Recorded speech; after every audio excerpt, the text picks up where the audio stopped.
El informativo. Una buena tarde ya, mediodía. Aquí empezamos el informativo de NTN 24. A esta hora Carlos Figueroa y Ruth del Salto junto a ustedes. Estamos 11 de octubre del 2019. ¿Qué tal, Carlos? Hola, Ruth. Bienvenidos todos. 60 minutos tenemos para actualizarnos con lo que es noticia. 12 del mediodía con 2 minutos. Continúa a esta hora el caos en la capital de Ecuador. Empezaron a registrarse estos desmanes hace aproximadamente una hora y media. En este viernes se registran disturbios en el centro de Quito en este 9º día de protestas contra el gobierno de Lenín Moreno. A esta hora, grupos indígenas y policías se siguen enfrentando en los alrededores de la sede de la Asamblea Nacional, el Parlamento ecuatoriano. Las manifestaciones han sido dispersadas con gases lacrimógenos, también se han usado camiones antimotines. Esto ha derivado en violentos choques. Así es, los disturbios se registran este viernes cuando la nación suramericana, Ecuador, se prepara para vivir o vive ya un largo feriado de 3 días por la independencia de la ciudad de Guayaquil. Según el gobierno ecuatoriano, las protestas que comenzaron el pasado 3 de octubre dejan hasta el momento, esas son cifras del gobierno, 4 muertos, mientras la Defensoría del Pueblo registra 5 víctimas mortales.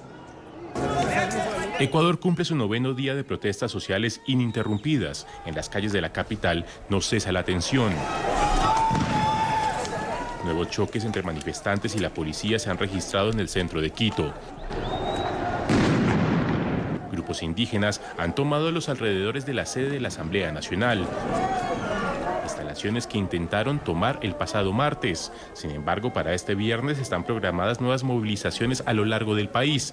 Grupos indígenas mantendrán los bloqueos a carreteras en diferentes ciudades, lo que afectará la movilidad en Ecuador.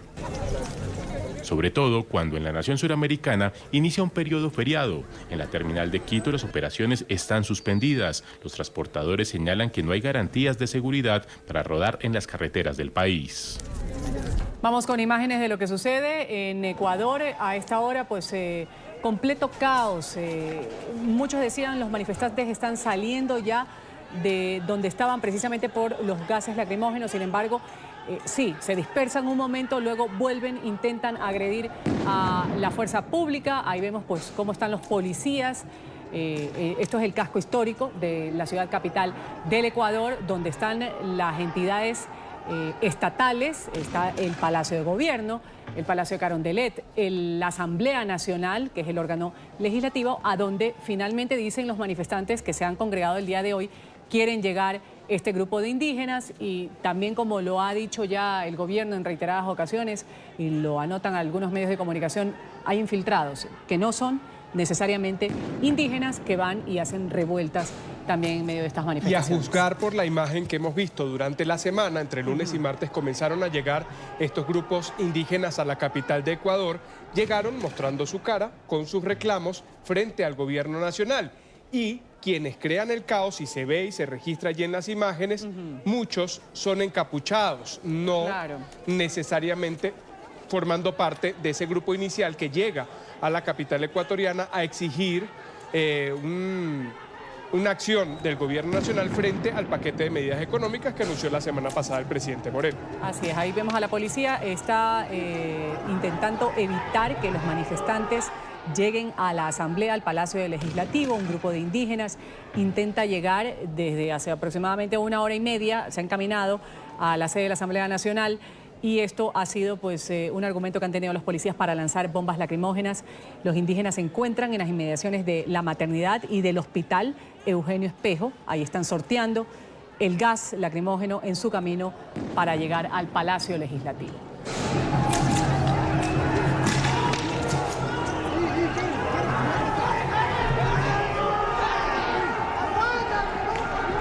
Y desde el estallido en el Ecuador se ha mencionado que factores externos están influyendo en la violencia, en los desmanes. El gobierno de Lenín Moreno además informó ayer sobre la detención de 17 extranjeros. Esto ocurrió en el aeropuerto Mariscal Sucre, en Quito. La mayoría era de nacionalidad venezolana. Tenían en su poder información sobre los traslados, tanto del presidente Moreno como del vicepresidente ecuatoriano. Así es, estos capturados han sido puestos ya a la disposición de la justicia ecuatoriana.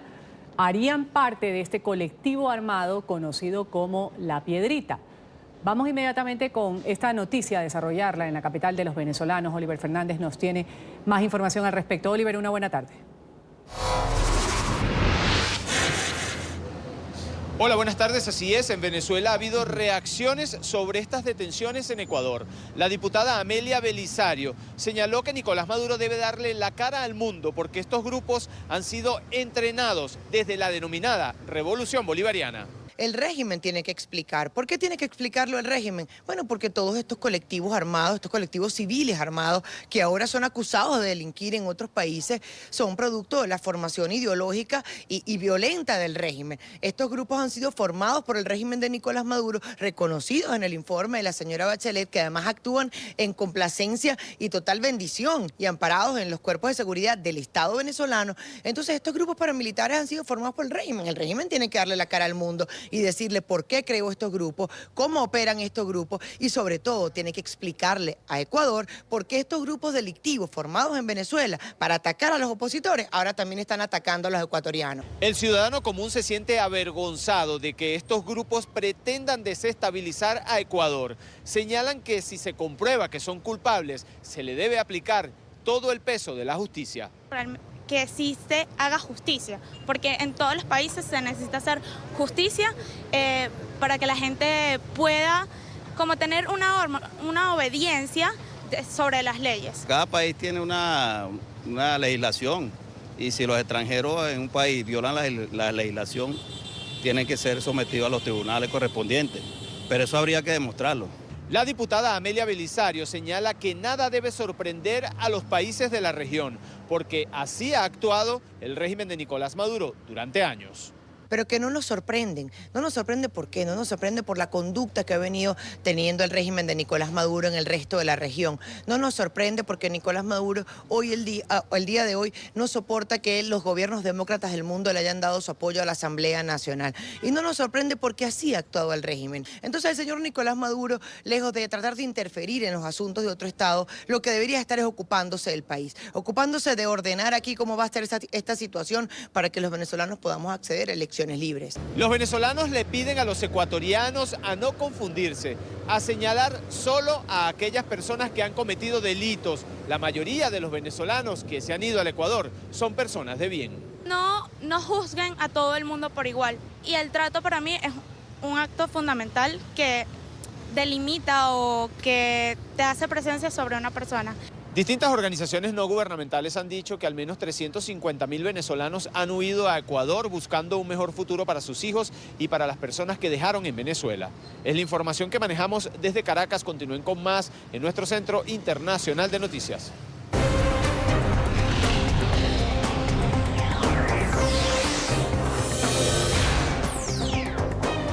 La ex embajadora de Ucrania en Estados Unidos va a testificar el día de hoy ante el Congreso. Lo hace en medio de las investigaciones de un posible juicio político en contra del presidente Donald Trump por supuestamente haber presionado a su homólogo ucraniano para que investigara a su rival político, Joe Biden.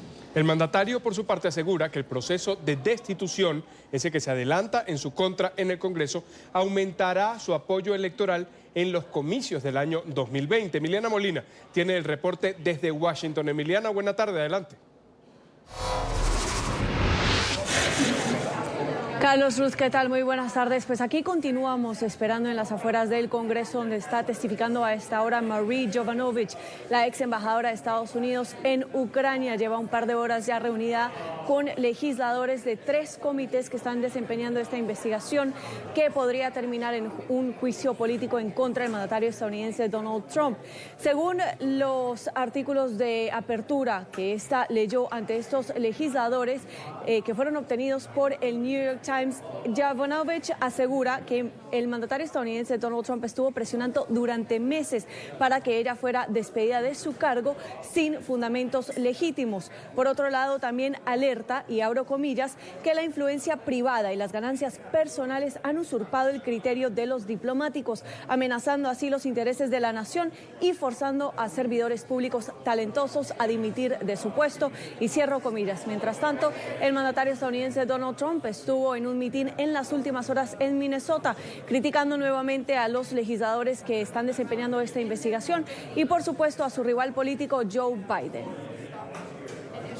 Nunca fue considerado un buen senador, solo era un buen vicepresidente porque sabía cómo besarle el trasero a Barack Obama. El descarado intento de los demócratas de derrocar a nuestro gobierno producirá una reacción en las urnas como nunca antes habían visto en la historia de este país. Los extremistas demócratas que no hacen nada han llegado tan lejos que creen que para ellos no debería ser un crimen cruzar nuestra frontera ilegalmente, pero sí es un crimen tener una llamada telefónica totalmente apropiada, casual y precisa con un líder extranjero. No lo creo. Están haciendo un intento patético para salvar al somnoliento Joe Biden. ¿Y saben qué? Me encantaría competir contra él, para ser honesto. Cualquiera que no pueda ganarle un debate tiene un gran problema. Él no puede ser presidente. Por su parte, en esta audiencia, la ex embajadora de Estados Unidos en Ucrania asegura que la despidieron, según lo que ella misma puede ver, por afirmaciones sin fundamentos y por afirmaciones falsas de personas con motivos bastante cuestionables. Recordemos que esta ex embajadora está hablando con legisladores a esta hora, desafiando las obligaciones de la Casa Blanca, que aseguraron que ningún funcionario de la administración de Donald Trump iba a testificar o ayudar o cooperar en esta investigación que están desempeñando los legisladores de la Cámara de Representantes. Esta es toda la información que tenemos en directo desde el Congreso en Washington. Emiliana Molina, regreso con ustedes. Emiliana, muchas gracias por tu reporte desde la capital estadounidense. Vamos a hablar de la alerta máxima que se vive en California. Varios incendios están afectando el sur del estado, siendo el condado de Riverside el más complicado. Según los primeros reportes, basura en las llamas fue arrojada a un costado del camino. La maleza habría ayudado a propagar el incendio, que ya ha consumido hasta el momento 500 acres. El fuego obligó a la evacuación de varias poblaciones. Cerca de 2.000 viviendas y 100.000 personas han salido de sus casas. Una comunidad de casas rodantes fue consumida entera por las llamas. Más de 200 bomberos, apoyados por un helicóptero cisterna, trabajan para apagar el fuego. A otro tema, así terminó la manifestación estudiantil de ayer en Colombia.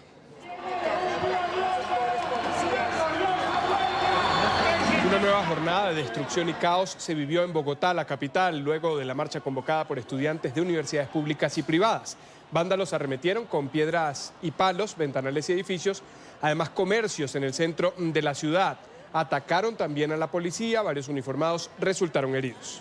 Las autoridades avanzan en la investigación para identificar a los responsables de estas marchas estudiantiles en las que se ha exigido más recursos por parte del gobierno, fin a la corrupción de las instituciones y también la disolución de las fuerzas del SMAT.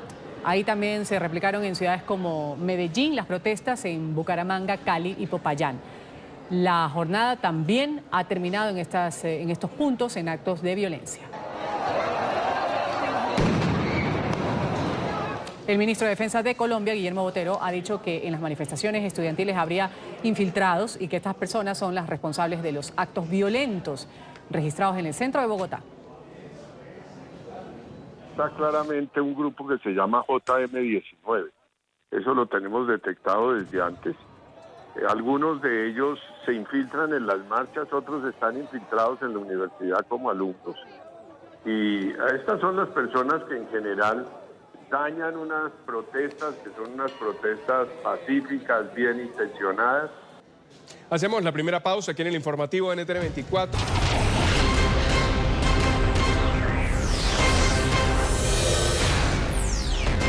Luz verde para el tratado comercial entre México, Estados Unidos y Canadá. En su conferencia matutina, el presidente mexicano Andrés Manuel López Obrador dijo que el acuerdo podría ser ratificado este mes por el Congreso estadounidense. Al menos eso es lo que le espera. El mandatario agregó que no es conveniente para ninguno de los tres países que se retrase más su aprobación y que esa fue la conclusión de la reunión que sostuvo esta semana con legisladores demócratas. El Senado de México ya ratificó el tratado el pasado 19 de junio y está a la espera de que lo hagan otros países. Aproveché para enviarle una carta a la señora Pelosi explicando de que nos conviene a los tres pueblos, a las tres naciones, que se apruebe el tratado, que es importante no solo para México, sino también para Estados Unidos y Canadá, y que no debe de asociarse la aprobación del tratado a la cuestión política electoral. El gobierno de los Estados Unidos ha revelado la estrategia empleada por Juan Antonio Hernández, el hermano del presidente de Honduras, para lavar dinero procedente del tráfico de cocaína. Esto a través del testimonio de Denis Rivera, integrante de la organización criminal conocida como Los Cachiros, esta que está operando actualmente con las autoridades en los Estados Unidos. Alejandro Rincón en Nueva York tiene la noticia. Alejandro.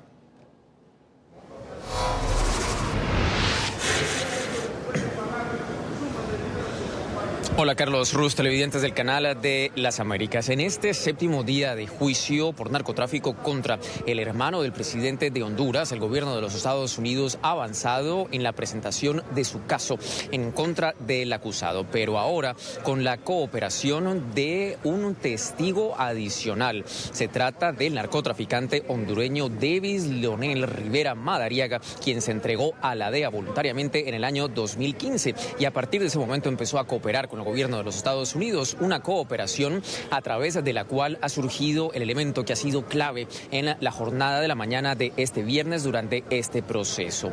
Testimonio por una parte y por otra un video en donde se grabó directamente a Tony Hernández hablando directamente sobre parte de las razones o de los argumentos alrededor de los cuales tenía relación directa con las organizaciones dedicadas al tráfico de cocaína, pero ese testimonio se ha concentrado por ahora en la forma o el mecanismo como Tony Hernández ayudaba a una estructura de lavado de dinero procedente del tráfico de drogas. Parte de estos argumentos son los que ahora analizan en la Corte Federal del Distrito Sur de Nueva York alrededor de este caso. Las imágenes son similares a otro video que ya había sido presentado por la Fiscalía, que es posterior a los hechos que ahora se están relatando en la Corte. En un video en donde Tony Hernández entrega partes específicas o declaraciones específicas, el conocimiento que tenía sobre el tráfico de droga a través de Honduras.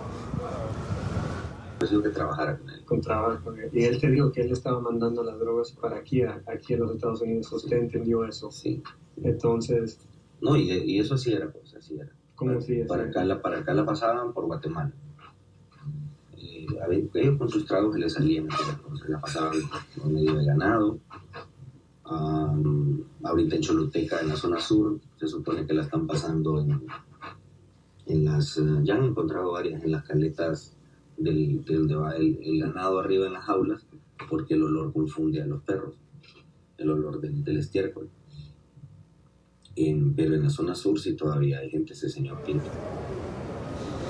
Pruebas audiovisuales como la que ustedes acaban de ver son las que utiliza ahora mismo el gobierno de los Estados Unidos para avanzar en la presentación de su caso. En un tramo adicional de la indagatoria que ha rendido ahora este testigo cooperante, quien ha sido traído por la Fiscalía Federal del Distrito Sur de Nueva York, se ha mencionado cómo Juan Antonio Hernández tenía conocimiento directo de un plan para intentar asesinar a su hermano, el actual presidente de los hondureños. En un momento se creía que el Cachiro, como es conocido en el mundo criminal, este testigo cooperante de los Estados Unidos, haría parte de ese intento de homicidio en el año 2014. Sin embargo, es precisamente a través de la asociación cercana entre el testigo cooperante y el acusado que pudo aclararse esa instancia frente al actual jefe de Estado de los hondureños. Por ahora, la Corte está en receso y se espera que próximamente reanude una vez más la indagatoria que tiene como centro esta séptima jornada de juicio por narcotráfico en contra de Juan Antonio Hernández. Es todo lo que tenemos para ustedes por ahora. Continúen con más en el informativo.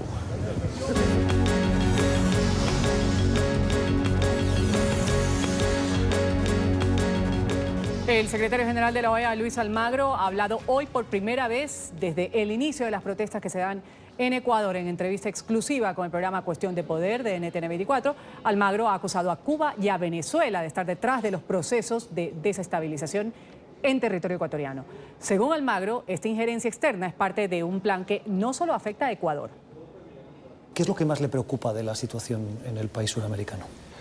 Primero que nada, determinadas dinámicas que parecen indicar cada vez más elementos de agresión externa y de intentos de desestabilización externa. Eso creo que es el principal problema que enfrenta Ecuador. sea, vemos ahí la acción directa de Venezuela y Cuba nuevamente, pero no es una acción aislada en Ecuador. O sea, si uno repasa un poco la región en este tiempo, ve que esas dinámicas se han reproducido en varios de los países. Eso me preocupa porque es un patrón de acción. O sea, como que bolivarianos y cubanos han salido a desestabilizar el hemisferio en este momento.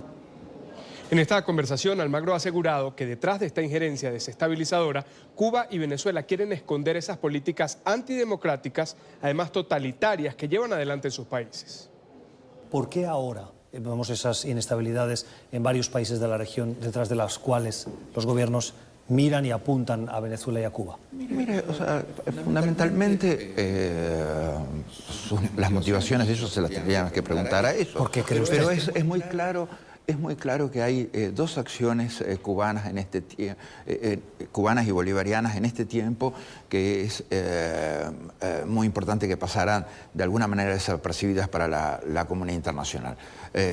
La asunción de Díaz-Canel en la presidencia de Cuba definitivamente es un tema por la ilegitimidad que tiene ese proceso, por la dimensión dictatorial y totalitaria que tiene el proceso cubano, y que definitivamente ha pasado camuflado en medio de estas situaciones. Y lo otro es el objetivo bolivariano de cada vez más fuerte de tratar de cooptar la Asamblea Nacional. O sea, para transformar esa dictadura, esa tiranía, narcotiranía bolivariana en un régimen totalitario, les queda nada más que tomar la Asamblea Nacional.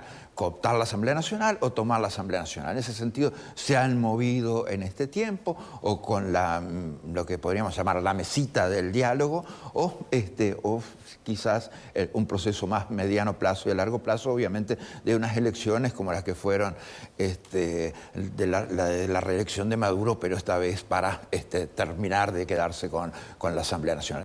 Y esa desestabilización, según Almagro, también incluye una injerencia en la OEA y en su campaña de reelección al cargo, que tiene que votarse en marzo del próximo año.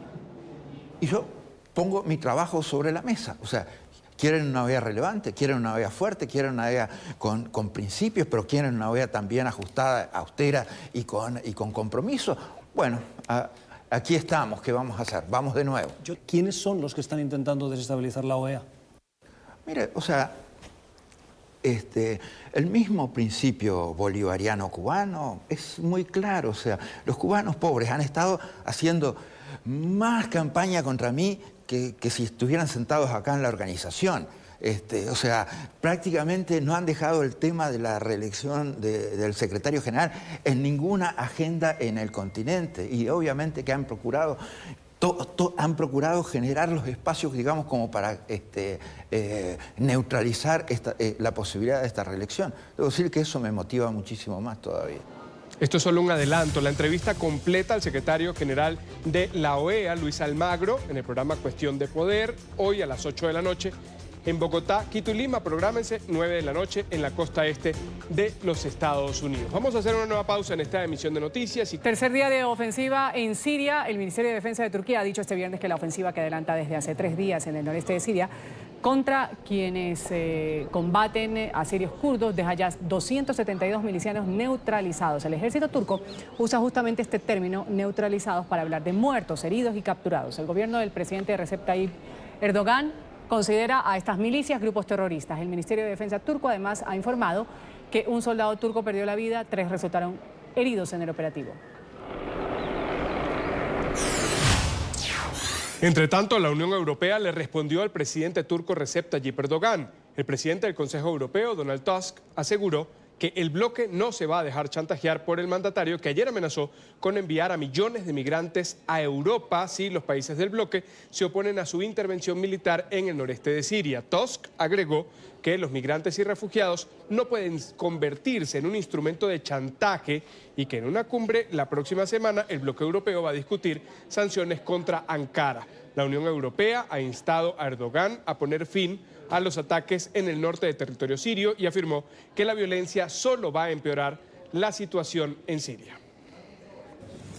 La operación militar unilateral de Turquía en el norte de Siria es motivo de gran preocupación y debe cesar. Las preocupaciones de Turquía en materia de seguridad deben abordarse por medios políticos y diplomáticos. Una intervención militar solo empeorará las cosas en lugar de crear estabilidad. Creará aún más inestabilidad en toda la región, exacerbará el sufrimiento de la población civil, provocará nuevos desplazamientos y amenazará los progresos logrados por la coalición mundial contra el Estado Islámico. El régimen de Irán ha denunciado un ataque a uno de sus buques petroleros que navega frente a las costas de Arabia Saudita. Medios locales iraníes han atribuido la ofensiva a 2 misiles, aunque no precisaron su origen. La explosión ocasionó una enorme fuga de crudo en el Mar Rojo. Las autoridades persas informaron que se adelantan las investigaciones para determinar con exactitud el responsable de esta ofensiva. Esta noticia tiene lugar en medio de las recientes tensiones entre Irán y Occidente tras el bombardeo de drones contra 2 importantes infraestructuras petroleras de Arabia Saudita. Los residentes de Tokio, la capital de Japón, se alistan para el que podría ser el peor tifón en los últimos 60 años. Se trata de la poderosa tormenta Hagibis, que amenaza con impactar el archipiélago mañana sábado. Según el servicio meteorológico, este fenómeno mantiene vientos sostenidos de hasta 240 kilómetros por hora. Expertos prevén que el tifón se dirija hacia el sureste del territorio, donde podría causar daños catastróficos. Vamos a hablar ahora del primer ministro de Etiopía, Abiy Ahmed, de 43 años. Él es el ganador del Premio Nobel de Paz 2019. Entre sus méritos se encuentran la firma de paz con Eritrea tras un agrio conflicto de 2 décadas y su decisiva mediación en el proceso de transición en Sudán, que condujo este mismo año a un acuerdo entre civiles y militares. Desde que llegó al cargo el 2 de abril del 2018, ha protagonizado una auténtica revolución democrática en su país. El Comité Nobel noruego ha decidido otorgar el Premio Nobel de la Paz para 2019 al primer ministro etíope, Abiy Ahmed Ali, por sus esfuerzos para lograr la paz y la cooperación internacional y en particular por su iniciativa decisiva para resolver el conflicto fronterizo con la vecina Eritrea. El Premio Nobel de la Paz fue para el primer ministro etíope Abiy Ahmed. El Comité Nobel noruego lo reconoció como artífice de la asombrosa reconciliación entre su país y Eritrea. Como primer ministro, Abiy Ahmed ha buscado promover la reconciliación, la solidaridad y la justicia social. Según el comité, el premio también es un reconocimiento a todos los actores que trabajan por la paz y la reconciliación en Etiopía y en las regiones del este y noreste africanos. El galardón significará un impulso para el dirigente, que se enfrenta a una creciente ola de violencia entre diferentes grupos en su país. Sin duda, algunas personas pensarán que el premio de este año se otorga demasiado pronto.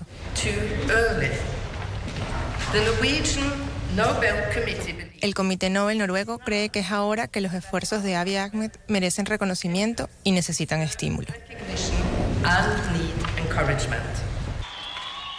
Tras conocer la noticia, Abiy Ahmed se mostró honrado y feliz y agregó que es un premio otorgado a África y a Etiopía que espera que inspire esfuerzos de paz para su continente. Videos grabados en la madrugada de este viernes dan cuenta de un meteorito que iluminó el cielo de la provincia de Jilin, en el noreste de China. Las imágenes captadas por cámaras de seguridad muestran la caída de ese cuerpo celeste. La Academia de las Ciencias de China investiga este fenómeno.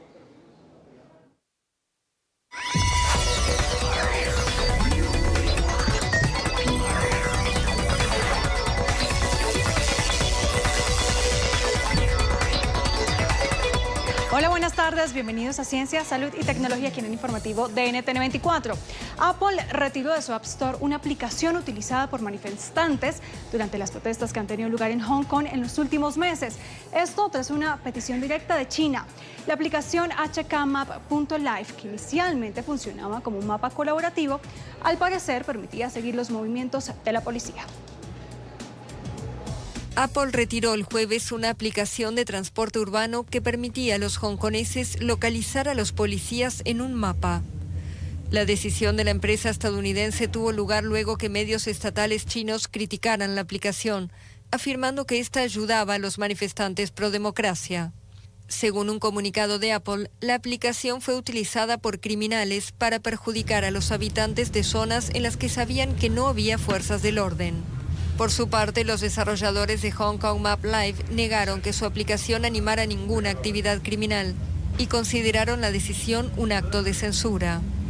La ex colonia británica es escenario desde hace 4 meses de una crisis política sin precedentes desde su retrocesión a China en 1997, con manifestaciones casi diarias para reclamar mayores libertades y denunciar las crecientes injerencias de Pekín en los asuntos de la región semiautónoma.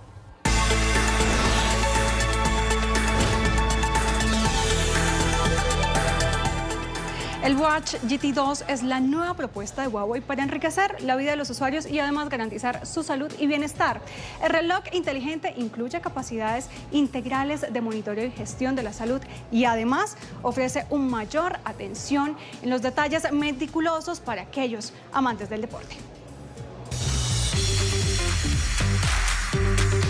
El Huawei Watch GT2 cuenta con tecnología exclusiva True Relax, que ayuda a los usuarios a aliviar el estrés al registrar los valores de variabilidad del ritmo cardíaco. Es importante resaltar que este reloj tiene como objetivo ayudar a controlar la bradicardia y la insuficiencia cardíaca. A menos que se encuentre en el modo deportivo, se notificará al usuario si el ritmo cardíaco es superior a 100 latidos por minuto o inferior a 50 BPM durante más de 10 minutos. Los usuarios también pueden consultar los datos en la aplicación Huawei Sports and Health para controlar su salud en tiempo real. Para los entusiastas del deporte, el Watch GT2 se convierte en una herramienta indispensable. El reloj ofrece monitoreo profesional de datos y en el modo deportivo es compatible con 15 deportes, incluyendo 8 al aire libre, como correr, caminar, escalar, senderismo, trail running, ciclismo, nado en aguas abiertas, triatlón y 7 deportes de interior como bicicleta fija, entrenamiento libre y máquina elíptica, entre otros. Y finalmente el monitoreo del sueño es otra función que le interesa a los usuarios. La mala calidad del sueño se ha convertido en un problema para muchos. Huawei True Sleep 2.0 monitorea la calidad del sueño, el ritmo cardíaco en tiempo real, la calidad de respiración del sueño y utiliza análisis de Big Data. Asimismo, ofrece sugerencias de mejora, así como servicios e informes personalizados para ayudar a los usuarios. Butterfly IQ es una herramienta médica para diagnosticar enfermedades por medio de ultrasonidos. El aparato electrónico utiliza inteligencia artificial y a través de nuestro iPhone o iPad permite transmitir las imágenes en 3D del escaneo que se le esté realizando al paciente. La inteligencia artificial sigue siendo una pieza clave para el desarrollo de nuevas tecnologías médicas como Butterfly IQ. El dispositivo, que además de ser portátil, funciona por medio de un único chip de silicio que puede emular los 3 patrones de ondas ultrasónicas y facilitar la visualización de resultados por medio de una aplicación. Creo que la verdadera propuesta de valor de Butterfly es que con un solo dispositivo puedes escanear todo el cuerpo. Con cualquier otro sistema de ultrasonido requiere múltiples ondas. Así que cuando llega un paciente a la sala de emergencias y necesita que le hagan un escáner de corazón, de vientre o de cuello, que son 3 ondas diferentes, cuesta mucho más tiempo. El aparato electrónico, que ha sido diseñado para proporcionar una portabilidad más sencilla, también otorga una visualización y chequeo médico rápido con tan solo acceder a un aplicativo. Significa que puedo interpretar las imágenes allí y luego puedo ponerlas en contexto, en el punto de atención junto con la historia clínica, hacer el examen dentro del cuerpo del paciente y luego encontrar una solución a lo que podría ser el problema médico. John Martin, director médico de Butterfly Network, en un giro inesperado en su vida confirmó que padecía cáncer durante una prueba que hizo con el dispositivo y gracias a ello pudo actuar rápidamente para enfrentar y combatir la enfermedad. Te permite en realidad no ser un dispositivo médico, pero es una máquina del tiempo. Conquista el tiempo, obtuve mi diagnóstico de inmediato, aceleró mi tratamiento, redujo la cantidad de tratamiento que necesitaba porque tuve un diagnóstico temprano. Los ultrasonidos son fundamentales para el diagnóstico de enfermedades a la hora de visitar un hospital. Sin embargo, la facilidad que otorga Butterfly IQ a los médicos va más allá de cables y procedimientos engorrosos. Butterfly ha allanado el camino por lo que los médicos pueden empezar a ver dentro de sus pacientes, pueden empezar a beneficiar a los pacientes, ayudándolos con un buen examen físico detallado, una vez ampliado por los resultados de los ultrasonidos. Antes no era posible. Además de ser un beneficio para los médicos, Butterfly también está hecho para las personas que no pueden movilizarse fácilmente de sus casas y prefieren recibir asistencia médica domiciliaria. Hasta aquí toda la información de ciencia, salud y tecnología. Carlos, Ruth, continúen ustedes con más. Gracias. Vamos aquí a una pausa comercial en el informativo enseguida. Bueno, vamos a finalizar así. Ahí vemos la imagen de la admirada por ustedes, ¿no? La esposa de Messi. Bellísima, además. Bellísima además. Y sí, lo estaba abrazando, Carlos me estaba abrazando porque ganó Venezuela, pues le ganó goleada redonda a Bolivia. Gracias a ustedes por su sintonía. Los invitamos a que sigan informados en Twitter, @NTN24, ntn24.com, con la ampliación de todas las noticias. Hasta pronto.